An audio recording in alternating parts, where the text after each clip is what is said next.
नमस्कार, मैं हूं आपके साथ विभा उपाध्याय और सुबह के 10 बजने वाले हैं और ये वक्त है अपना बिहार का। अपना बिहार में आज भी हम दरभंगा के उस ब्लास्ट के सूत्रधारों की पड़ताल करेंगे जिसकी कड़ी अब तक कई राज्यों से जुड़ चुकी है।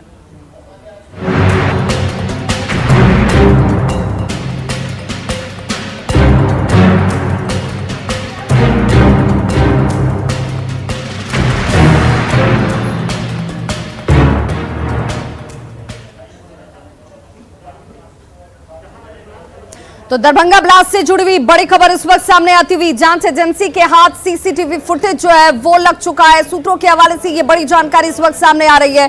15 जून को सिकंदराबाद पार्सल कराने के लिए ये संदिग्ध जो है वो पहुंचे हुए थे और एक कार में सवार 4 संदिग्धों की इस वक्त पड़ताल की जा रही है। ये भी बताया जा रहा है कि बाइक पर भी 2 संदिग्ध जो हैं वो पार्सल ऑफिस पहुंचे थे और जिस तरह का पार्सल बुक कराया गया था उससे मिलता जुलता पार्सल इन लोगों के हाथ में देखा गया है। कार से पहुंचे 4 शख्स पार्सल निकाल कर जाते हुए भी नजर आ रहे हैं। सीसीटीवी में दिख रहा पार्सल दरभंगा भेजे गए पार्सल की तरह ही नजर आ रहा है और हैदराबाद से पार्सल भेजने वाले की जल्द गिरफ्तारी भी हो सकती है, जो सूत्रों के हवाले से इस वक्त बड़ी खबर और अपडेशन दरभंगा ब्लास्ट मामले में सामने आती हुई।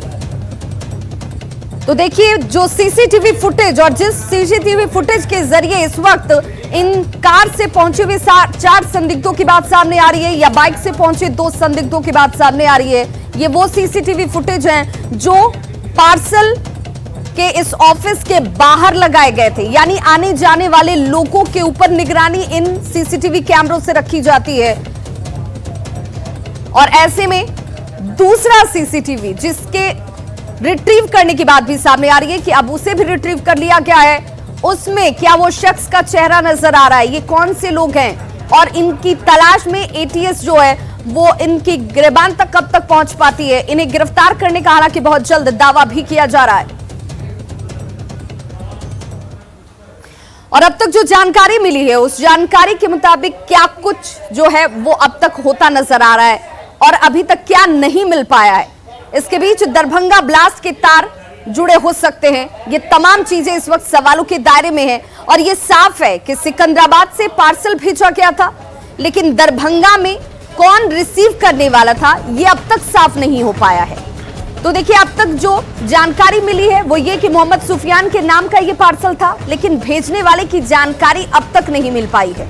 मोहम्मद सुफियान अरशद का पैन कार्ड देखिए इस मामले में जानकारी के तौर पर सामने आ चुका है, लेकिन भेजने वाले के संबंध में जानकारी नहीं। केमिकल से ब्लास्ट हुआ, लेकिन शीशी में कौन सा केमिकल था ये जानकारी निकालनी बाकी है।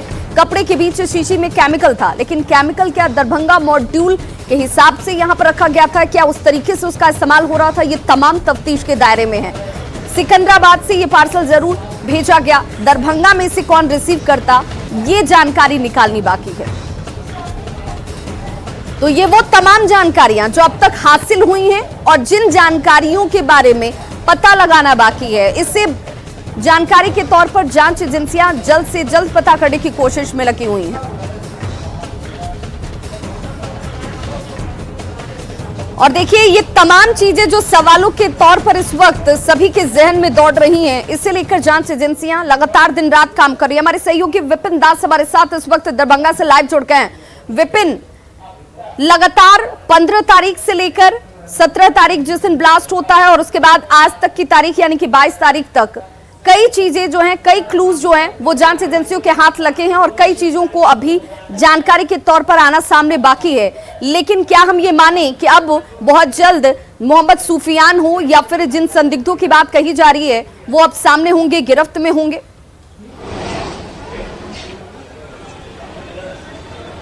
जी विभाग, चूंकि जो जांच एजेंसियां लगातार जो है क्लू मिल भी रहा है जांच एजेंसियों को, और इसी क्लू के कहें तो एक सीसीटीवी फुटेज हाथ लगा है जिसमें 4 कार संदिग्ध और 2 बाइक संदिग्ध पर शक जाहिर किया गया है और उसके बारे में जो सूत्र बताते हैं कि उसका पता भी हासिल कर लिया गया है।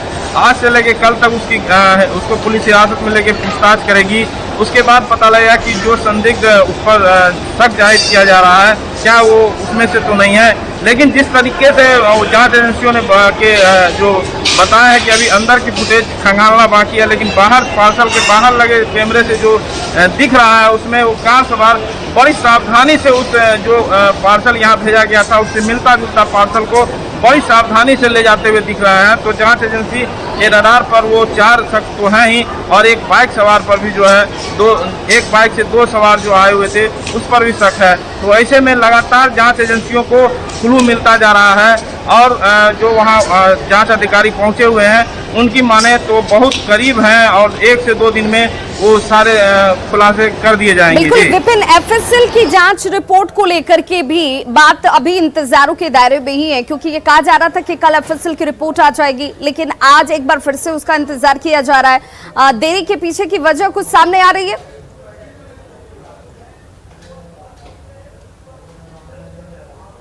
जो जांच फॉरेंसिक जांच किया गया था उसको बहुत जल्द कल तक तो आ जाना चाहिए था, लेकिन कल नहीं आया। लेकिन आज उम्मीद किया जा रहा है कि दोपहर तक उस जांच को जो है यहाँ जो एसपी है मुजफ्फरपुर के रेल एसपी वो उसको लेकर जो है मीडिया में बात कर सकते हैं। तो ऐसे में उसकी भी जांच बड़ी तेजी से किया जा रहा है और आज दोपहर तक उम्मीद की जा रही है कि रेल एसपी मुजफ्फरपुर कुछ इस पर जो है संज्ञान में मीडिया को दें। जी चलिए विपिन, आप हमारे साथ बने रहिए। संजय तिवारी हमारे सहयोगी इस वक्त हमारे साथ हैदराबाद से फोन लाइन पर जुड़कर ज्यादा जानकारी के साथ। देखिए, सबका इस वक्त सेंटर ऑफ अट्रैक्शन कह लीजिए या फिर जांच का केंद्र बिंदु कह लीजिए, वो इस वक्त सिकंदराबाद का वो पार्सल ऑफिस है जहां से सीसीटीवी फुटेज और उस फुटेज में कौन वो शख्स है, इनको लेकर के तमाम सवाल जहन में घूम रहे हैं। संजय, क्या जानकारी इस वक्त तक हैदराबाद पुलिस की तरफ से साझा की जा रही है? एटीएस की टीम की जांच कहां तक पहुंची है? एफएसएल की रिपोर्ट कब तक आ पाएगी? ये तमाम सवालों के जवाब आ रहे हैं क्या? विवाह, एफएसएल की रिपोर्ट तो वहाँ दरभंगा में ही जो एफएसएल की वो है लैब है वहाँ से ही तो उसकी रिपोर्ट का कल शाम तक मिलने का बताया जा रहा था, लेकिन वो उसके बारे में वहाँ से दरभंगा से जो है एफएसएल की टीम जो है उसको उनको सौंपेगी। लेकिन जो यहाँ पर हैदराबाद में है वो जीआरपी के जो टीम आई हुई है इन्वेस्टिगेशन के लिए, वो सीसीटीवी फुटेज के बाद उसमें कौन कौन शख्स हैं, वो कहाँ जा रहे हैं, आगे किस गाड़ी में बैठे, उस गाड़ी का नंबर क्या है, वो गाड़ी किसके नाम से रजिस्टर्ड है, अब ये सारे इन्वेस्टिगेशन के पॉइंट्स हैं जिसको उनको रिवील करना है। संजय, सवाल ये भी उठ रहा है कि नाम पता भले गलत लिखा गया हो, लेकिन जिस मोबाइल को उस पार्सल पर लिखा गया था, जहां पर बुकिंग कराने के लिए ये लोग पहुंचे थे, जिस मोबाइल नंबर को यहाँ दर्ज कराया गया था, वो मोबाइल नंबर किसका है, किसके नाम पर सिम है, क्या इससे अब तक पता किया जा सका है?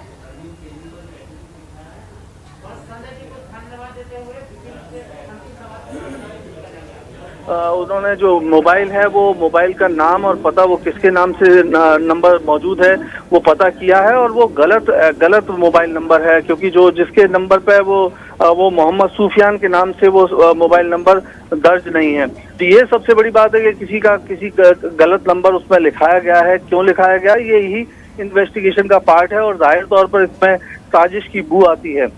तो इस पूरे मामले की जो जांच कर रहे हैं वो जांच अधिकारी, अब उनके पास 3 काम बहुत बड़े जो यहाँ पर हैदराबाद में हैं। नंबर 1 कि उस शख्स तक पहुँचना जो बुकिंग करने के लिए वहाँ पर पहुँचा था। नंबर 2 जो बुकिंग करने के बाद वो उसने जो केमिकल वगैरह जो उस पर कपड़े के बंडल में रखा था वो केमिकल कहाँ से प्रोक्योर किया, और उसमें कौन कौन लोग इन्वॉल्व हैं जिन लोगों ने वो केमिकल लाने में मदद की, यानी अगर ये साजिश है तो साजिश में कितने बड़े पैमाने पर ये रची गई और उनके आगे इरादे क्या हैं, ये सारी चीजों को रिवील करना सबसे जरूरी है। जल्द से जल्द इन तमाम चीजों के सवालों के जवाब सामने आने बहुत जरूरी है। बहुत बहुत शुक्रिया संजय तमाम जानकारी के लिए, और लगातार हमारे साथ सहयोगी विपिन कुमार दास जुड़े हुए हैं दरभंगा से लाइव। विपिन, चूंकि ये कहा जा रहा है कि जांच में एक एक कड़ी और उन कड़ियों को जोड़ते हुए सूफियान तक पहुंचना एक बड़ी चुनौती जरूर है, लेकिन इसको लेकर एटीएस की टीम यहां पर लगी हुई है। जिस एफएसएल की बात की जा रही है, क्या हम आज माने कि ये रिपोर्ट जो है सामने होगी और बहुत जल्द होगी?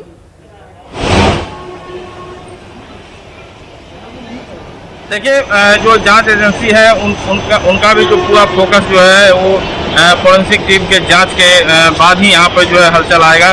तो इसको लेके भी जो है लगातार जो मुजफ्फरपुर एसएसपी अशोक कुमार है वो लगातार जो फोरेंसिक टीम है उनसे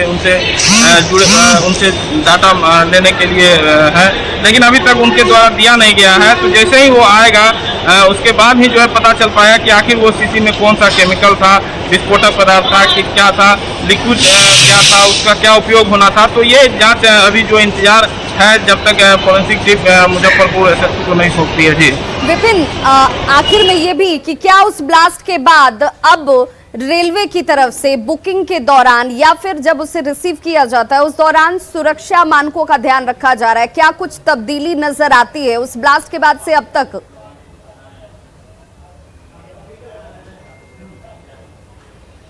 बता दूं तो यहाँ तब्दीली तो जरूर नजर आ रही है। अब जो भी पार्सल आ रहा है उसको यदि रिसीव करने लोग आ रहे हैं तो उसको बाज़ाब्ता जो है अब उनके सामने उसको खोला जाता है और खोलने के बाद पार्सल को पूरा चेक किया जाता है कि इसमें क्या है। जो सामान वहाँ से भेजा गया था वही सामान ये रिसीव कर रहा है कि उसमें कुछ है जो संदिग्ध है नहीं। इसकी पूरी अब जांच की जा रही है पार्सल विभाग के द्वारा और पूरे उसको जो है सर्च करने के बाद ही उनके सामने खोलकर सर्च करने के बाद ही उनको सौंपा जा रहा है। बड़ी खबर पर नजर बना के रखिए। आपसे एक बार फिर से जुड़ेंगे और अपडेट पूरे इस दरभंगा ब्लास्ट मामले को लेकर किस तरीके से सामने आ रहा है बेहद महत्वपूर्ण हो जाता है। तो इस खबर पर लगातार हमारी नजर बनी हुई है। बिहार पुलिस मुख्यालय के एटीजी ने भी अब दावा किया है कि जांच सही दिशा में चल रही है और कई लीड इस पूरे ब्लास्ट के मद्देनजर हाथ लगे हैं। दरभंगा ब्लास्ट का खुलासा भी बहुत जल्द किया जाएगा।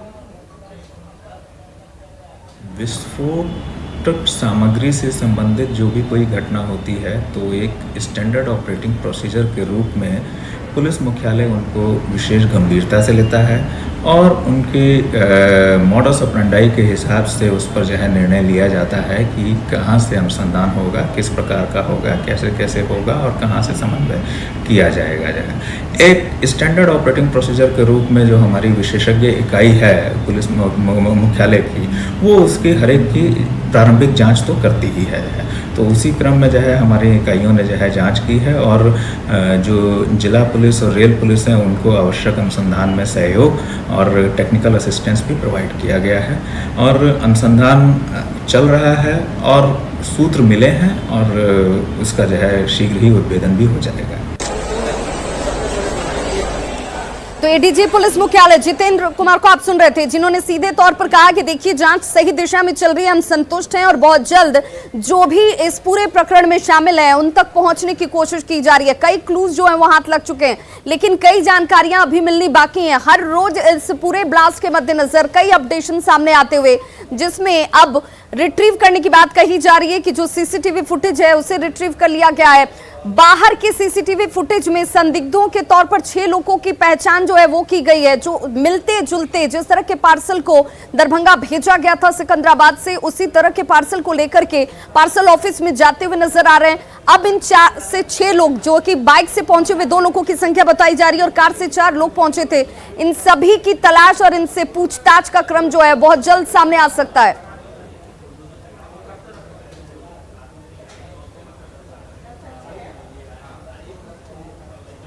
तो देखिए इस पूरे दरभंगा ब्लास्ट मामले में बड़ी खबर सामने आती हुई, पार्सल ब्लास्ट मामला जिसमें मोहम्मद सुफियान जावेद का बताया जा रहा है साथी। ये बड़ी खबर इस वक्त सामने आ रही है। मोहम्मद जावेद छपरा से गिरफ्तार किया गया था।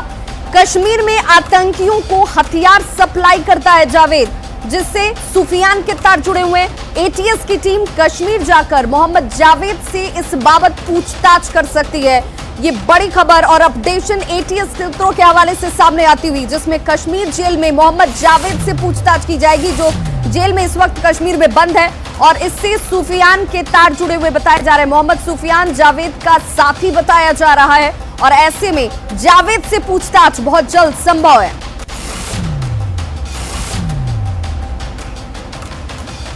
और सहयोगी अमित हमारे साथ इस वक्त ज्यादा जानकारी के साथ फोन लाइन पर जुड़ गए हैं। अमित, क्या ये माने कि अब जब एक एक करके तार जुड़ रहे हैं, मोहम्मद जावेद का नाम सामने आ चुका है, मोहम्मद जावेद और सुफियान एक दूसरे के साथ काम कर चुके हैं, तो ये माना जाए कि बहुत जल्द सुफियान तक भी एटीएस की टीम की पहुंच होगी? देखिए, निश्चित तौर पे विवाद, चूंकि इस पूरे मामले में बिहार एटीएस लगातार जो है वो तेलंगाना एटीएस के संपर्क में है और दोनों जो है कोऑर्डिनेशन के तहत मामले की जो जांच है वो तेजी से कर रही है। इसी क्रम में जो तेलंगाना एटीएस है उन्हें ये जानकारी मिली कि जो मोहम्मद सुफियान जो अंसारी है वो छपरा से जो गिरफ्तार हुआ था 16 फरवरी को, मोहम्मद जावेद, जिससे कश्मीर में आतंकियों को हथियार सप्लाई करने का आरोप है और उसी मामले में बिहार एटीएस ने उसे 16 फरवरी को गिरफ्तार किया था। तो उसके संपर्क जो है वो मोहम्मद सुफियान जो है उससे है। दोनों एक दूसरे को काफी करीब से जानता है, एक दूसरे के साथ इन लोगों ने वक्त बिताया है और कहा यह भी जा रहा है कि जो ट्रेनिंग है इन दोनों की साथ साथ हुई है। तो अभी फिलहाल मोहम्मद सुफियान जो है वो फरार है और उस तक पहुंचने के लिए बिहार एटीएस जो है वो लगातार छापेमारी जगह जगह पे कर रही है। इसी क्रम में तेलंगाना एटीएस ने जो है ये जानकारी, महत्वपूर्ण जानकारी जो है वो बिहार एटीएस को दिया है कि मोहम्मद सुफियान जो है वो मोहम्मद जावेद के साथ रहा है और कई चीजें जो है इन लोगों ने एक दूसरे के साथ साझा की है, एक दूसरे के साथ ट्रेनिंग दिया है। तो इस कारण से बिहार एटीएस जो है वो कश्मीर जा सकती है, ऐसा बिल्कुल। ये बहुत महत्वपूर्ण जानकारी इस वक्त सामने आती हुई, बहुत बहुत शुक्रिया अमित कुमार तमाम जानकारी देने के लिए। तो यहां से महत्वपूर्ण जानकारी निकलकर सामने आती हुई, मोहम्मद जावेद और मोहम्मद सुफियान एक दूसरे के संपर्क में रहे हैं, साथ रहे हैं और ऐसे में अब जावेद तक एटीएस की टीम जा सकती है पूछताछ करने के लिए। और बेऊर जेल से सटे 40 मकान पर बुलडोजर चलाया गया है। इसे लेकर कारा प्रशासन ने नगर निगम आयुक्त को एक पत्र भेजा है। बेऊर जेल के दक्षिणी छोर से सटे 39 मकानों को तोड़ने के आदेश कारा विभाग की तरफ से जारी किए गए हैं, जो बेऊर जेल के 20 मीटर के परिसर में या उनके आसपास हैं। जेल आईजी मिथिलेश मिश्र ने इस बात की पुष्टि भी की है। दरअसल इन मकानों से जेल परिसर में आपत्तिजनक सामान जो है वो फेंके जाने की लगातार शिकायत मिल रही थी, जिससे सुरक्षा कर्मियों और कैदियों की जान पर खतरा बन रहा था। आपको बताते चलें कि गृह विभाग के अपर मुख्य सचिव चैतन्य प्रसाद ने अप्रैल में ही नगर विकास एवं आवास विभाग के सचिव को अवैध निर्माण के निरीक्षण कर कार्रवाई करने के लिए लिखित पत्र जारी किया था। इसके बाद नगर विकास एवं आवास विभाग ने निरीक्षण किया और शिकायत जेल प्रशासन की ओर से जो की गई थी उसे सही पाया। संवाददाता अमित कुमार की यह खास रिपोर्ट देखिए। बेऊर से सटे दक्षिणी छोर के जो 40 मकान हैं उन्हें चिन्हित किया गया है और उन्हें तोड़ने की कार्रवाई जो है वो जल्द शुरू होगी।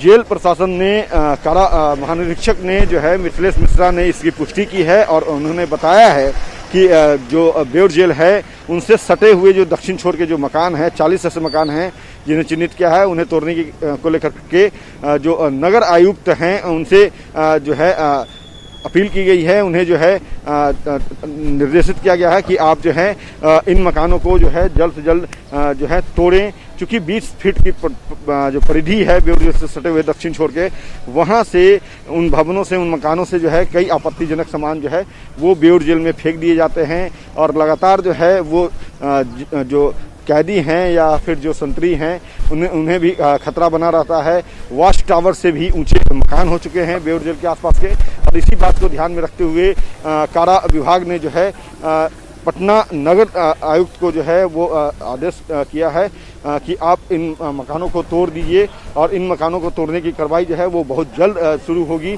जो मकान हैं 40 मकानों को चिन्हित किया गया है और उन मकानों को जो है तोड़ने को लेकर के जो है नोटिस भेजी जाएगी। जो मकान मालिक हैं, जो मकान के जो ऑनर हैं उन्हें भी नोटिस भेजा जाएगा और उसके बाद उनके तरफ से जो बातें रखी जाएगी उसको सुना जाएगा और सुनने के बाद ये कार्रवाई जो है वो पूरी की जाएगी। फिलहाल जो है कि जेल की सुरक्षा जो है वो लगातार उसमें जो है कहीं न कहीं खतरा देखने को मिलता रहा है। आईबी की भी रिपोर्ट रही है कि जो जेल प्रशासन है उन पे जो है खतरा है, चूँकि जहानाबाद जेल ब्रेक की जैसी घटना भी हो चुकी है।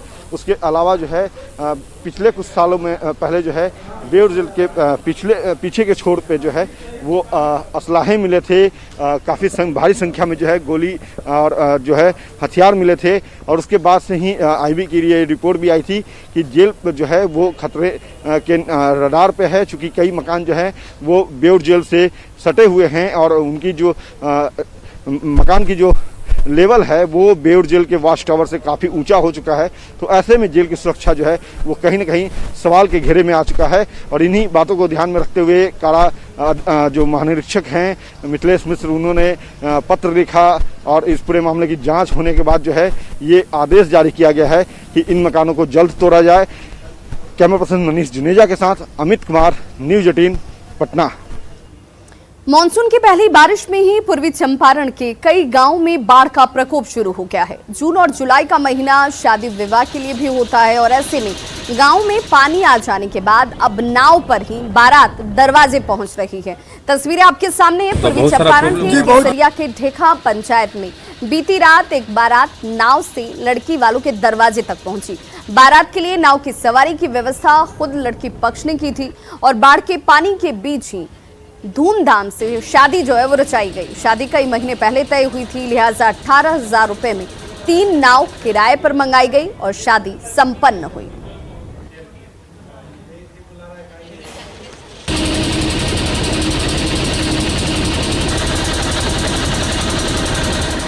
जी बहुत दिक्कत है। घर में देखिए पानी ढुका है, तो दिक्कत है शादी के में हो रहा है। बारात यहाँ आपके दरवाजे पर कौन सी से आएगा? डेंगी से आएगा बरकना। अच्छा, कई नाव रखे हैं बारात लाने के लिए?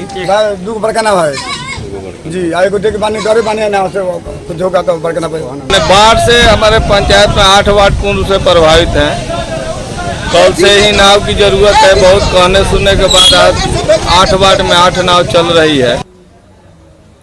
न डरिए न डराइए, सच जानिए और वही बताइए। प्लीज अफवाह मत फैलाइए। वैक्सीन ही है संजीवनी, इसे अपनाइए। और यही काम कर रहा है नेटवर्क 18, जो फेडरल बैंक के साथ मिलकर वैक्सीनेशन को लेकर जागरूकता अभियान चला रहा है, जिसका नाम है संजीवनी ए शॉट ऑफ लाइफ। और काम है जागरूकता के जरिए कोरोना को मात देना।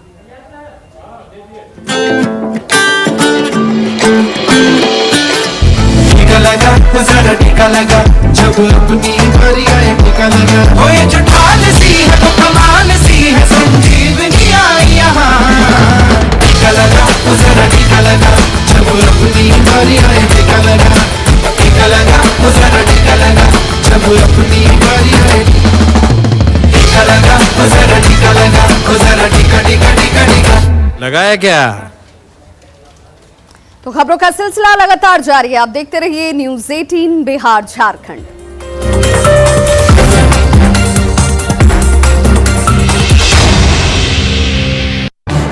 इस न्यूज